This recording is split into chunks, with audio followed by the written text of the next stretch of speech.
kita sama-sama membaca surah Yasin, yang mana baca surah Yasin ini kita baca dengan cara khusyuk agar amal dan pahalanya akan mengalir terus, terutama kita yang membacanya. Wabil khusus buat almarhum Al-Ustaz Muhammad Ali Imran bin Masyali, semoga almarhum ini selalu senantiasa ditempatkan yang mulia di sisi Allah Subhanahu wa taala. Amin. Amin rabbal alamin. Untuk mengawali dalam membaca surah Yasin ini, mari kita beristighfar kepada Allah Subhanahu wa taala. Astaghfirullah. Summa jami' ikhwanina al-anbiya wal-mursalin wal-awliya wash-shuhada was-salihin was-sahabati wat-tabi'in wal-ulama wal-'amilin wal-musannifin wal-mukhlisin, summa jami' al-mujahidin fi sabilillahi rabbil alamin wal-malaikati muqarribin min masyariqil ardi magharibiha wa maghribiha, summa nakhussu khususan man itama'na hahuna bisababihi wa li'ajlihi, wa summa nahussan ila arwahi wa minal muslimina wal-muslimat wal-mu'minina wal-mu'minat, wa summa khususan ila ruh Ustaz Muhammad Ali Imran bin Masyali. Sayyidillah kulluhum al-Fatiha. A'udzu billahi minasy syaithanir rajim. Bismillahirrahmanirrahim. Alhamdulillahi rabbil alamin. Ar-Rahmanir Rahim. Maliki yaumiddin. Iyyaka na'budu wa iyyaka nasta'in. Ihdinas siratal mustaqim. Shiratal ladzina an'amta 'alaihim ghairil maghdubi 'alaihim waladdallin. Amin. Bismillahirrahmanirrahim. Qul huwallahu ahad, Allahus samad, lam yalid wa lam yulad wa lam yakul lahu kufuwan ahad. Bismillahirrahmanirrahim. Qul huwallahu ahad, Allahus samad, lam yalid wa lam yulad wa lam yakul lahu kufuwan ahad. Bismillahirrahmanirrahim. Qul huwallahu ahad, Allahus samad, lam yalid wa lam yulad wa lam yakul lahu kufuwan ahad. Bapak-bapak yang sudah dapat silahkan untuk disantap dulu, karena nanti kita fokus akan mendengarkan ceramah tabligh musibah.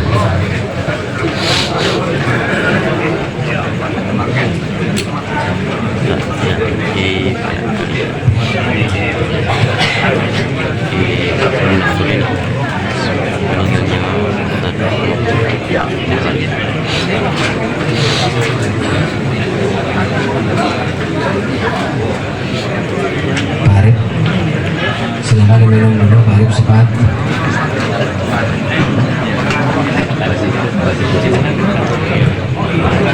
Itu syariatnya, kita bawa kembang dan bawa air itu syariatnya. Hakikat yang kita kirimkan itu adalah kalimah-kalimah thayyibahnya. Jadi kalau mungkin di antara kita masih ada yang seperti itu, dirubah, bahkan nggak bawa kembang, nggak bawa air, nggak apa-apa. Yang penting kita hadir di sana, bacakan kalimah thayyibah, itu hakikat yang kita kirimkan. Airnya itu hanya sebagai syariat, hanya sebagai sarananya saja. Karena itu juga ada riwayatnya, suatu hari Rasulullah lewat di suatu pemakaman.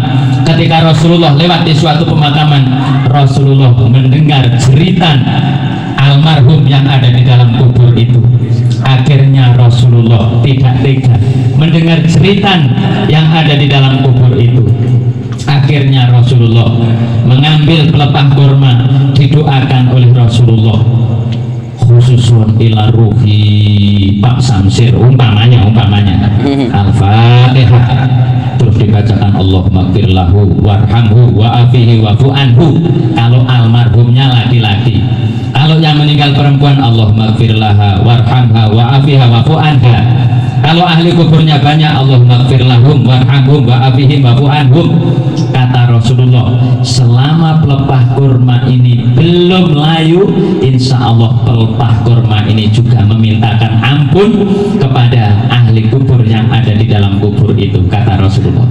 Akhirnya apa yang dilakukan Rasulullah itu oleh Wali Songo pada waktu itu ditiru, tapi menirunya Wali Songo bukan dengan pelepah kurma, tapi dengan bunga-bunga yang berwarna-warni, ada merah, ada kuning, ada putih. Karena apa?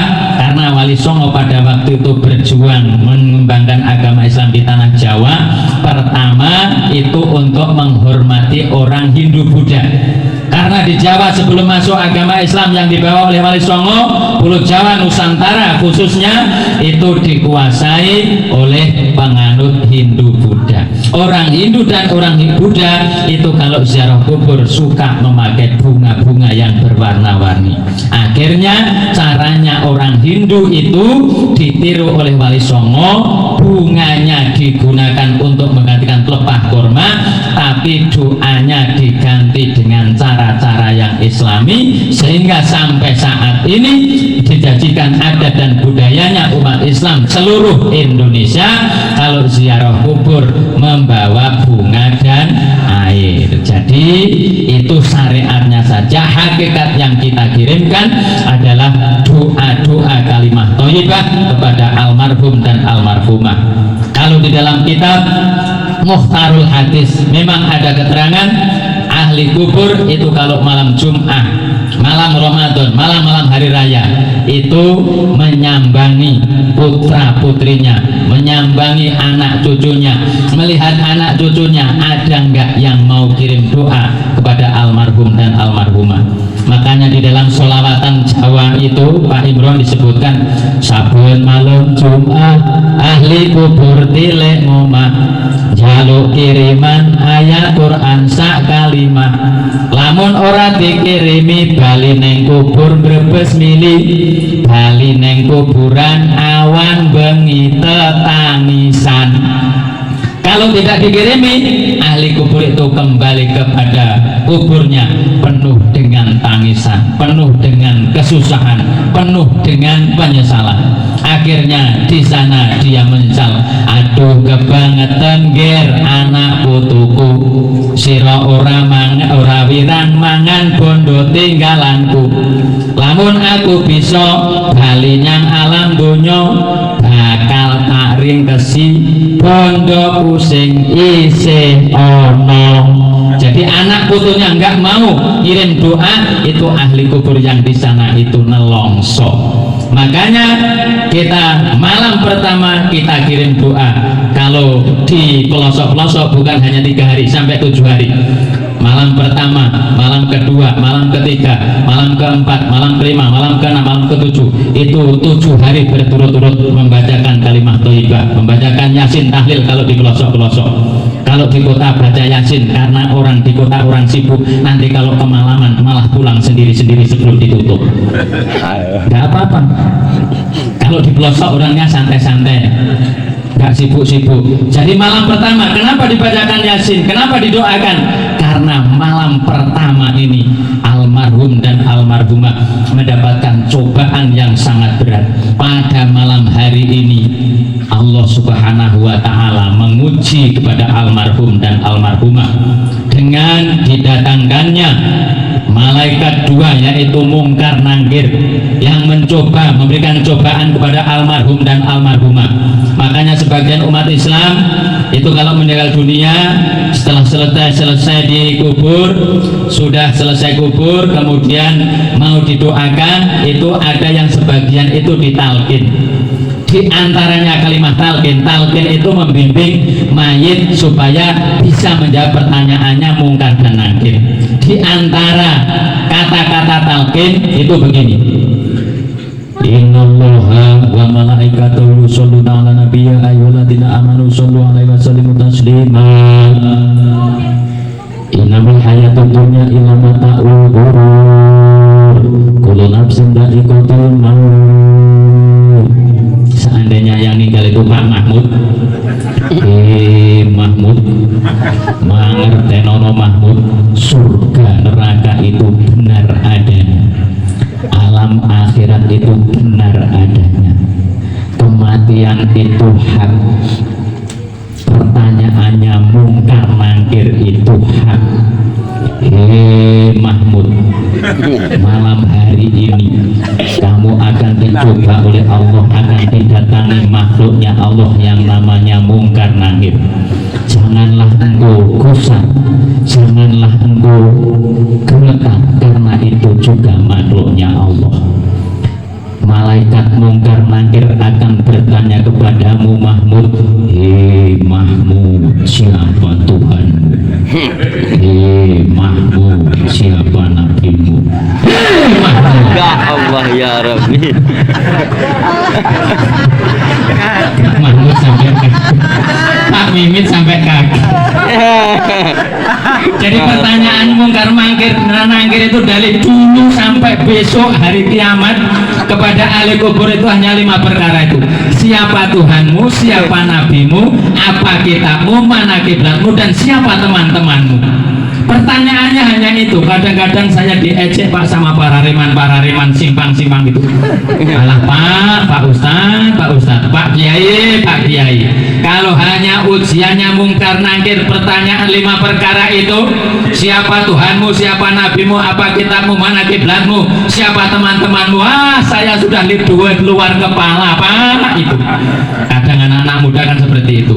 Siapa Tuhanmu Allah, siapa Nabi Muhammad, apa kitabmu Al-Quran, mana kiblatmu, Makatul Mukarramah, siapa teman-temanmu, muslimin muslimat itu teman-teman saya. Katanya sudah di luar kepala.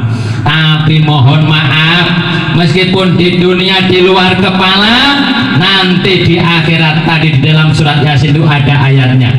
Al-yauma nahtimu ala afwahihim wa tukallimuna aydihim wa tashhadu arjuluhum bima kanu yaksibun.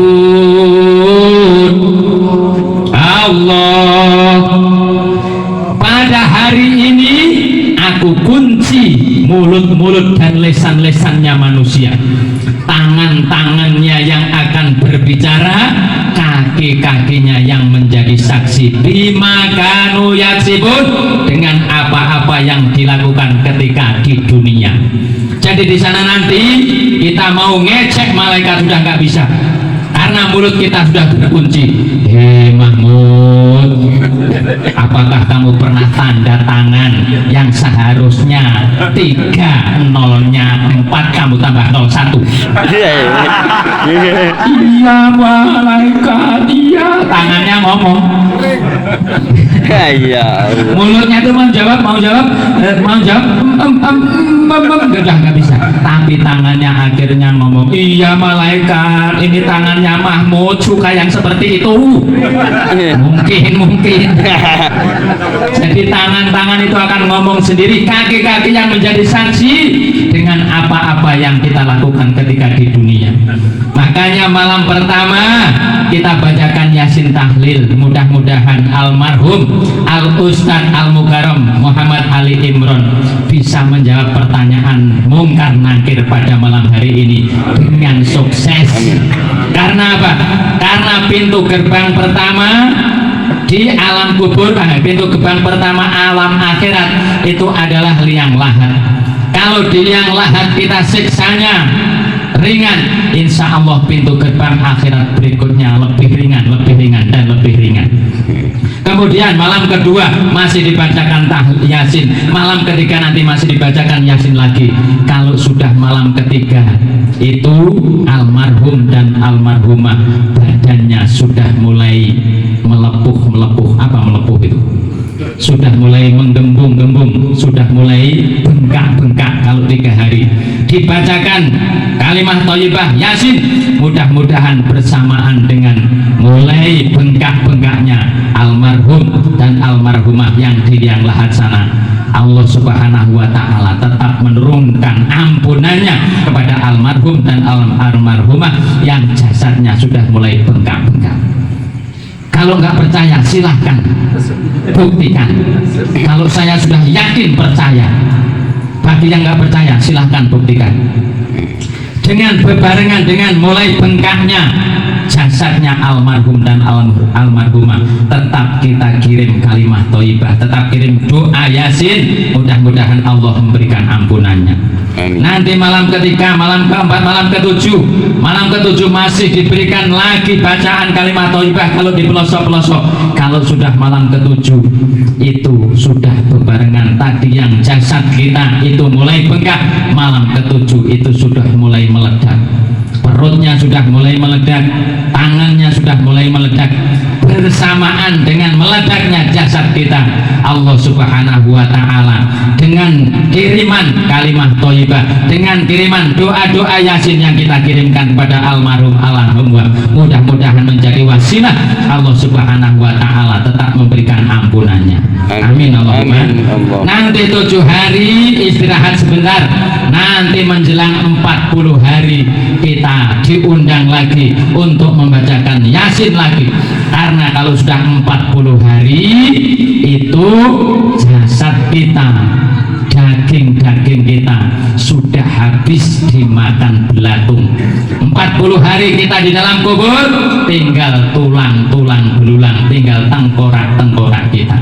Bebarengan dengan hilangnya daging-daging kita, tinggal tengkorak kita, masih dikirim doa lagi, dibacakan yasin lagi.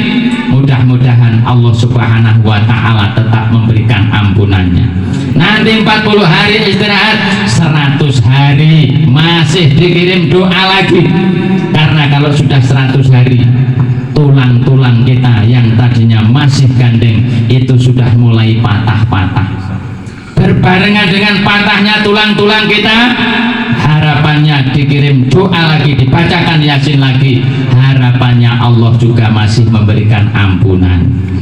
Nah nanti kalau sudah 100 hari libur, 1000 hari masih dikirim lagi, sampai kalau orang Jawa telas-telasane entek-entekane kiriman tetap dibacakan doa kalimah thayyibah lagi. Karena kalau sudah 1000 hari, sudah 1000 hari ke sana, itu tulang-tulang yang tadinya masih kokoh. Kalau di dalam Al-Quran dijelaskan, wa minha khalaqnakum wa minha nu'idukum wa minha nukhrijukum tarotan ukhra.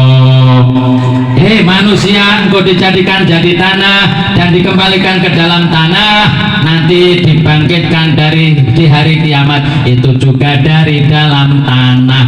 Makanya kalau kebiasaan di desa Pak, setelah kita mengubur mayit itu ada kebiasaan mau pulang itu melempar mayit sambil menggenggam segumpal tanah dilemparkan ke arah mayit. Itu ada tuntunannya. Kalau di dalam kitab Mukhtarul Hadis, sunnah itu hukumnya. Bismillahirrahmanirrahim, wa minha khalaqnakum, melempar yang pertama. Itu mengingatkan kita dan mengingatkan kepada almarhum bahwasanya kita ini diciptakan oleh Allah hanya dari tanah. Makanya jangan banyak tingkah. Halo, kok diam semua? Sepaneng apa takut? Jadi itu hukumnya sunnah.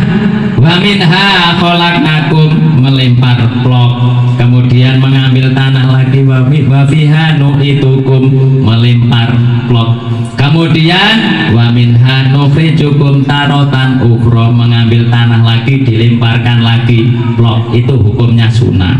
Karena apa?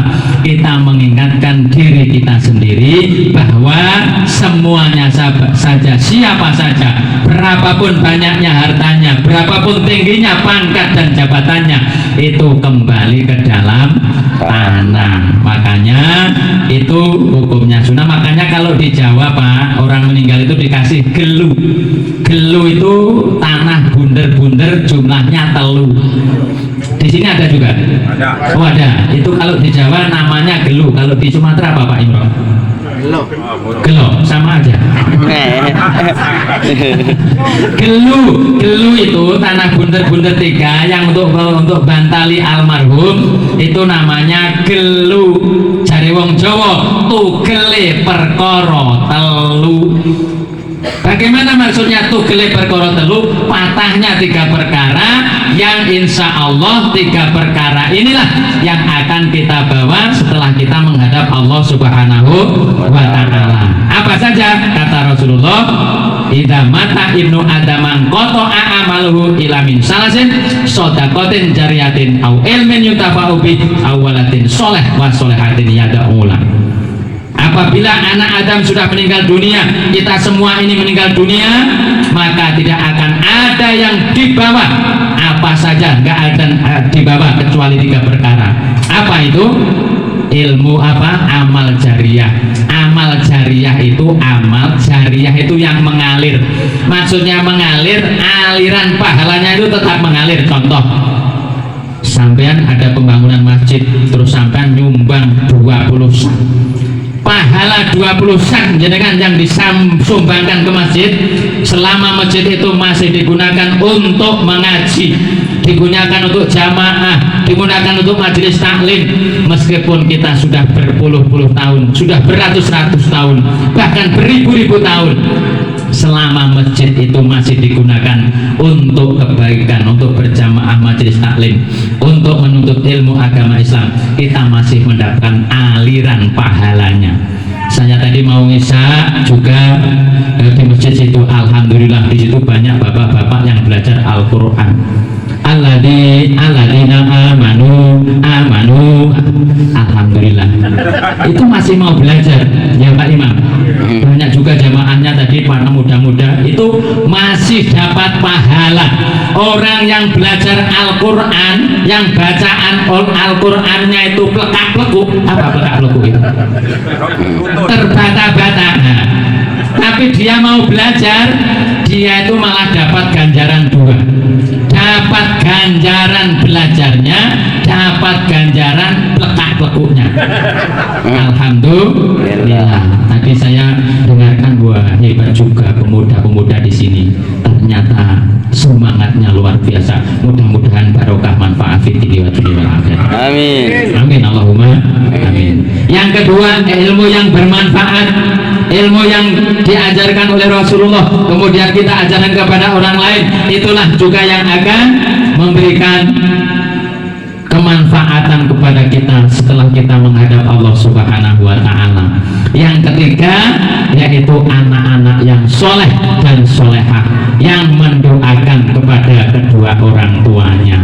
Makanya bapak-bapak, ibu-ibu, mudah-mudahan anak-anak kita dididik menjadi anak yang soleh dan solehah, sehingga harapannya kalau kita sudah menghadap Allah Subhanahu wa ta'ala, ada harapan doa-doa yang dipanjatkan oleh anak cucu kita kepada kita, yang dikirimkan kepada kita, itu adalah doa-doa kalimah thayyibah, bukan lagu dangdutnya, bukan lagu campur sarinya, bukan pinter tariannya, tapi doa-doa kalimah thayyibah.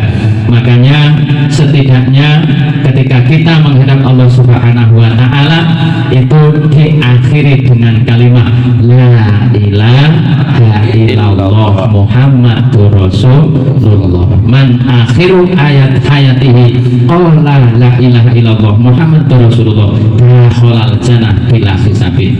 Barang siapa yang akhir hayatnya diakhiri dengan kalimat thayyibah la ilaha illallah Muhammadur Rasulullah, meninggal dunia dengan tenang Pak Muhammad Mahmud umpamanya, akhir hayatnya diakhiri dengan 2 kalimat thayyibah, insya Allah dakhalal jannah bila hisabin, masuk surga tanpa dihisab. Makanya ketika ada saudara kita, ada orang tua kita, ada sanak famili kita yang lagi sakaratul maut, itu untuk dibimbing membaca la ilaha illallah, la ilaha illallah. Seandainya la ilaha illallah nggak mungkin cukup untuk dibacakan Allah, Allah, Allah. Akhir hayatnya mengucapkan Allah, insya Allah min jumlatil husnul khatimah. Insya Allah orang yang akhir hayatnya menyebut nama Allah, itulah orang-orang yang husnul khatimah. Amin. Seperti almarhum kemarin masih ikut mimpin sidang di Mustab PCNU di kantor NU.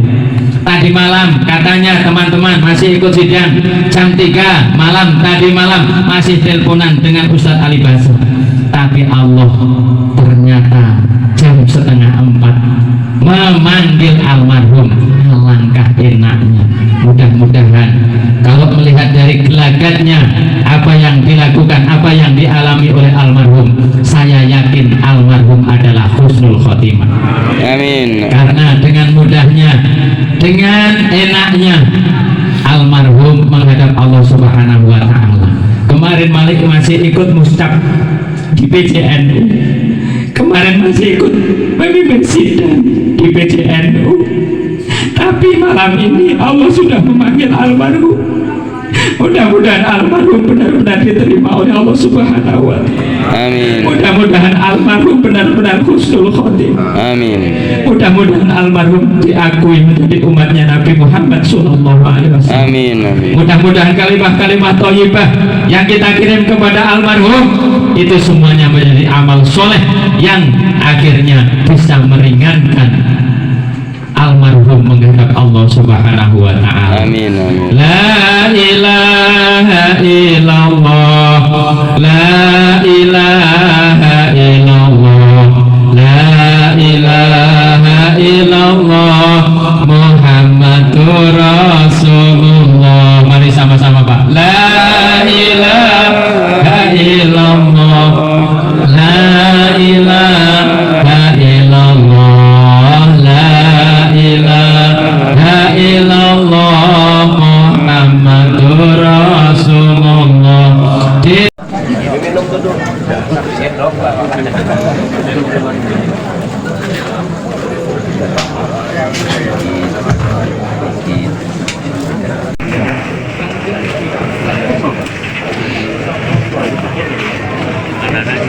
Alhamdulillah banyak yang selesai semua sekolahnya.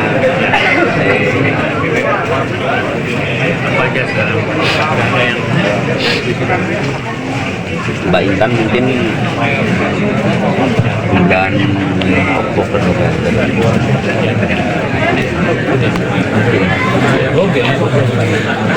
teknik farmasi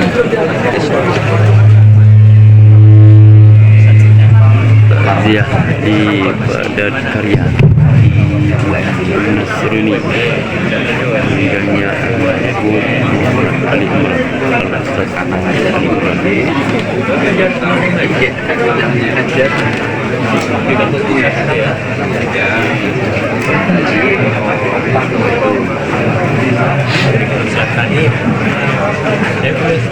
Oh,